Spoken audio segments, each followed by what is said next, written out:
Mobillik kompaniyasining bu kraskalari biotin bo'lib turib, sochlarning jilokorligini beradi va undan tashqari soch oqarishini ham oldin tayyorlashni boshlaymiz. Kraskamizni ichida mana shu 3 ta narsasi bo'ladi. 2 narsasini bir-biriga aralashtirib turib va balzami bo'ladi. Oxirida balzamini yuvib tashlanadi. Sochingizda 40-45 minut turadi. Va hozir mashinamiz aytdilar, bu sochlarni yumshoq ham qilib qo'yadi dedilar. Sochni klientlaringizga yoqadimi?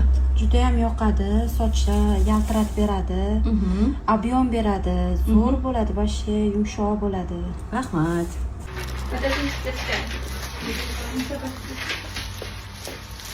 Ko'pchilik bugun sochingizni keratin qildirdingizmi deyishdi. Yo'q, qizi keratin qildirmaganman. Ya'ni unda yaltiroq effekti shu yerda kraskamiz professionalni bo'lgani uchun mana shunaqa yaltiroq ottendek bu yaltiroq bo'lib qoladi sochinglar mana.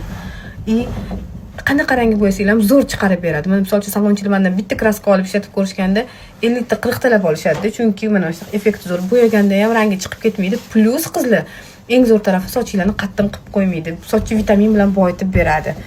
Bo'yagan saringlar mana shunaqa tiniqlashib boradi. Hech qanaqasiga yuganinglarda ranglari ham chiqib ketmaydi.